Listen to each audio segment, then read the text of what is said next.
இன்றைக்கி நம்ம பார்க்க போகிற ஃபஸ்ட்டு வார்த்தை யாரும் எதுவும் சொல்லலை. இப்போ நம்ம யாராவது இப்போ சோகமாக இருந்தாங்கன்னா நம்ம போய் கேட்போம்ல, ஏன் இப்படி உம்முன்னு இருக்கீங்க, யாராவது எதாவது சொன்னாங்களா, யாராவது எதாவது திட்டாங்களா, அந்த மாதிரியெல்லாம் கேட்போம் இல்லையா. அப்போ அவங்க சொல்லுவாங்கள்ல, இல்லை யாரும் என்னை எதுவும் சொல்லலை, அந்த மாதிரி சொல்லுவாங்கள்ல.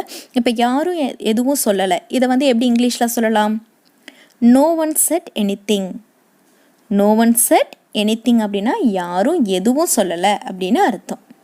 அடுத்த வார்த்தை ஒரு சின்ன வேண்டுகோள். நம்ம கேட்போம் இல்லையா, ஒரு சின்ன வேண்டுகோள், அதை சரி பண்ணி தரீங்களா, அதை நிறைவேற்றி தரீங்களா, அந்த மாதிரி நம்ம கேட்போம்ல, ஒரு சின்ன வேண்டுகோள். இதை எப்படி இங்கிலீஷில் சொல்லலாம்? A small request. A small request அப்படின்னா ஒரு சின்ன வேண்டுகோள் அப்படின்னு அர்த்தம். ரெக்வஸ்ட் அப்படின்னா வேண்டுகோள், ஸ்மால்னா சின்ன. அப்போ ஒரு சின்ன வேண்டுகோள் அப்படிங்கிறத எப்படி இங்கிலீஷில் கேட்கலான்னா எ ஸ்மால் ரெக்வஸ்ட் அப்படின்னு கேட்கலாம். அடுத்த வார்த்தை அவர்களை கண்டுபிடி. நம்ம சொல்லுவோம் இல்லையா, அவங்க யாரையுமே காணும், எல்லாரும் எங்கேயோ போயிட்டாங்க, அவங்கள தேடி கண்டுபிடி அப்படின்னு சொல்லுவோம் இல்லையா, அவர்களை கண்டுபிடி. இதை எப்படி இங்கிலீஷில் சொல்லலாம்? ஃபைண்ட் தம்.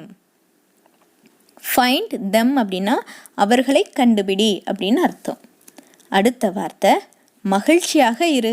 நம்ம சொல்லுவோம்ல, ஏன் இப்படி சோகமாக இருக்க, மகிழ்ச்சியாக இரு, சந்தோஷமாக இரு, இந்த மாதிரி சொல்லுவோம்ல. இதை எப்படி இங்கிலீஷில் சொல்லலாம்? Be happy. பி ஹாப்பி அப்படின்னா மகிழ்ச்சியாக இரு அப்படின்னு அர்த்தம். பி அப்படின்னா இரு அப்படின்னு அர்த்தம். ஹாப்பினா மகிழ்ச்சி, சந்தோஷம் அப்படின்னு அர்த்தம். அடுத்த வார்த்தை சீக்கிரம். சொல்லுவாங்கள்ல, சீக்கிரமாக ரெடி ஆகுங்க, சீக்கிரமாக எழுந்துருங்க, சீக்கிரமாக எழுதுங்க, சீக்கிரம் அப்படின்னு சொல்லுவாங்கள்ல, அவசரப்படுத்துவாங்கள்ல. இதை எப்படி இங்கிலீஷில் சொல்லலாம்? சீக்கிரம், ஹரியப். ஹரியப் அப்படின்னா சீக்கிரம் அப்படின்னு அர்த்தம். அடுத்த வார்த்தை நீ எங்கே தங்கியிருக்க. நம்ம கேட்போம்ல, நம்ம ஃப்ரெண்டை ரொம்ப நாள் கழித்து மீட் பண்ணால் நம்ம கேட்போம்ல, எங்கடா தங்கியிருக்க அப்படின்னு கேட்போம். இல்லைன்னா நம்ம ஆஃபீஸில் ஒர்க் பண்ணுறவங்க கிட்ட கேட்போம், நீங்கள் எங்கே தங்கியிருக்கீங்க, உங்கள் வீடு பக்கமா, ரூம் எடுத்து தங்கியிருக்கீங்களா, இல்லை வீடு இருக்கா, இல்லை ஹாஸ்டலில் இருக்கீங்களா, இந்த மாதிரியெல்லாம் நம்ம கேட்போம் இல்லையா. நீ எங்கே தங்கியிருக்க, இதை எப்படி இங்கிலீஷில் கேட்கலாம்? Where are you staying. Where are you staying அப்படின்னா நீ எங்கே தங்கி இருக்க அப்படின்னு அர்த்தம். அடுத்த வார்த்தை உனக்கு வேற வழி இல்லை. நம்ம சொல்லுவோம்ல, உனக்கு வேற வழியே இல்லை, நீ இதை செஞ்சு தான் ஆகணும். உனக்கு வேற வழி இல்லை, நீ எங்கேயும் போக முடியாது, இதை செஞ்சு தான் ஆகணும், இதை பண்ணி தான் ஆகணும், இந்த மாதிரியெல்லாம் சொல்லுவோம் இல்லையா. இதை எப்படி இங்கிலீஷில் சொல்லலாம்? உனக்கு வேற வழியே இல்லை, you have no choice. You have no choice அப்படின்னா உனக்கு வேற வழி இல்லை அப்படின்னு அர்த்தம். அடுத்த வார்த்தை எனக்கு எப்படி தெரியும். நம்ம கேட்போம்ல, ஏதாவது ஒன்று நடந்துருச்சுன்னா என்ன இப்படி ஆயிடுச்சு, இதை யார் இப்படி செஞ்சது அப்படின்னு நம்மக்கிட்ட கேட்டாங்கன்னா நமக்கு அந்த விஷயம் பற்றி தெரிஞ்சிருக்காது. அப்போ நம்ம சொல்லுவோம்ல, எனக்கு எப்படி தெரியும், எனக்கு இதை பற்றி எதுவும் தெரியாது, எனக்கு எப்படி தெரியும் அப்படின்னு சொல்லுவோம் இல்லையா. எனக்கு எப்படி தெரியும், இதை எப்படி இங்கிலீஷில் சொல்லலாம்? How do I know. Know அப்படின்னா தெரியும், எனக்கு தெரியும். ஐ நோ அப்படின்னா எனக்கு தெரியும். இதை கேள்வியாக கேட்கும்போது ஹவு டு ஐ நோ அப்படின்னு கேட்கணும். எப்படி தெரியும், எப்படின்னா ஹவு. அப்போ கேள்வியாக கேட்கும்போது ஹவு டு ஐ நோ அப்படின்னு வரும். அடுத்த வார்த்தை அப்புறமா செய். சொல்லுவாங்க இல்லையா, இந்த ஒர்க்கை அப்புறமா செஞ்சுக்கோ, இப்போ செய்யணும்னு அவசியம் இல்லை, அப்புறமா செய் அப்படின்னு சொல்லுவாங்கள்ல. இதை எப்படி இங்கிலீஷில் சொல்லலாம்? Do it later. டூ அப்படின்னா செய்கிறது, லேட்டர் அப்படின்னா அப்புறமா செய்கிறது. அப்போ அப்புறமா செய் அப்படிங்கிறத டூ இட் லேட்டர் அப்படின்னு சொல்லலாம். அடுத்த வார்த்தை சுறுசுறுப்பாக இரு. நம்ம வீட்டில் சொல்லுவாங்கள்ல, இப்படியே சோம்பேறியாக இருக்காத, கொஞ்சம் சுறுசுறுப்பாக இரு அப்படின்னு சொல்லுவாங்கள்ல. இதை எப்படி இங்கிலீஷில் சொல்லலாம்? Be active. பி ஆக்டிவ் அப்படின்னா சுறுசுறுப்பாக இரு அப்படின்னு அர்த்தம். அடுத்த வார்த்தை இங்கு யாரும் இல்லை. நம்ம சொல்லுவோம்ல, இங்கே யாரும் இல்லை, இந்த வீட்டில் இந்த ரூமில் யாருமே இல்லை, இந்த ஆஃபீஸில் யாரும் இல்லை, எம்டியாக இருக்குது, அந்த மாதிரி சொல்லுவோம் இல்லையா. இங்கே யாரையும் காணோம், இங்கே யாரும் இல்லை. இதை எப்படி இங்கிலீஷில் சொல்லலாம்? Nobody is here. Nobody is here அப்படின்னா இங்கே யாரும் இல்லை அப்படின்னு அர்த்தம். அடுத்த வார்த்தை என்ன விஷயம். நம்ம கேட்போம்ல, நம்மளை தேடி யாராவது வந்திருக்காங்க அப்படின்னா என்ன விஷயமா வந்திருக்காங்க, சொல்லுங்கள் என்ன விஷயம். இப்போ கால் பண்ணி உங்ககிட்ட பேசணும் அப்படின்னா சொல்லுங்கள் என்ன விஷயம் அப்படின்னு கேட்போம் இல்லையா. என்ன விஷயம், இதை எப்படி இங்கிலீஷில் கேட்கலாம்? What is the matter. What is the matter அப்படின்னா என்ன விஷயம் அப்படின்னு அர்த்தம். அடுத்த வார்த்தை வேற எப்படி, இப்படி இல்லைன்னா வேறு எப்படி, இதை எப்படி செய்கிறது அப்படின்னு கேட்போம்ல. நம்ம ஏதாவது ஒரு விஷயத்தை பற்றி பண்ணிக்கிட்டு இருப்போம். அப்போ வந்து இதை இப்படி செய்யக்கூடாது அப்படின்னு சொல்லுவாங்கள்ல. அப்போ நம்ம கேட்போம்ல, வேறு எப்படி செய்கிறது, வேறு எப்படி அப்படின்னு கேட்போம்ல. வேறு எப்படி, இதை வந்து எப்படி இங்கிலீஷில் கேட்கலாம்? How else. ஹவு எல்ஸ் அப்படின்னா வேறு எப்படி அப்படின்னு அர்த்தம்.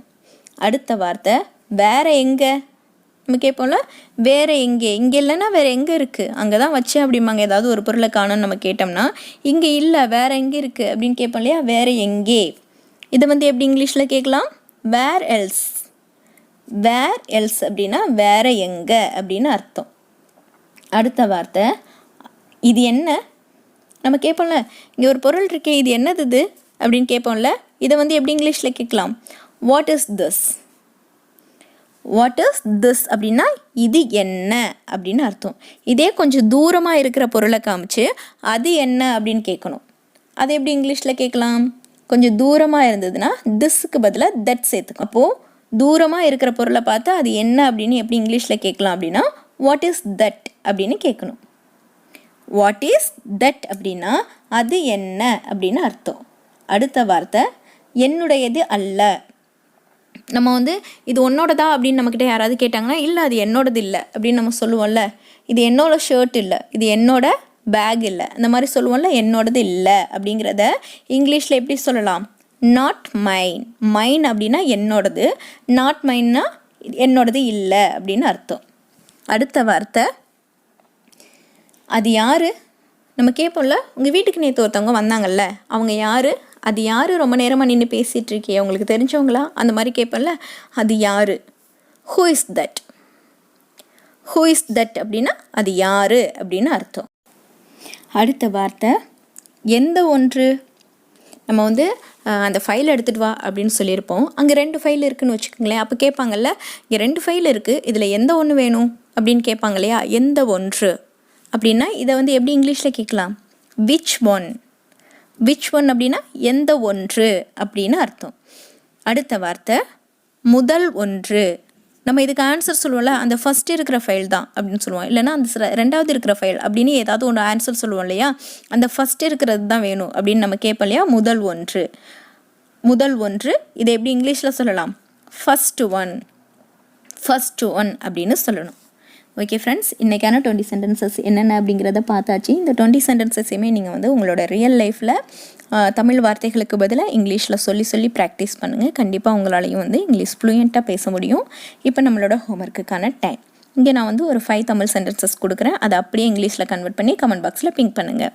இன்றைக்கி நம்ம பார்க்க போகிற ஃபஸ்ட்டு வார்த்தை இது உண்மையா. அடுத்தது அமைதியாக இரு. 3rd ஒன் என்னை மன்னிச்சிடு. 4th ஒன் மெதுவாக நட. 5th ஒன் வேகமாக நட.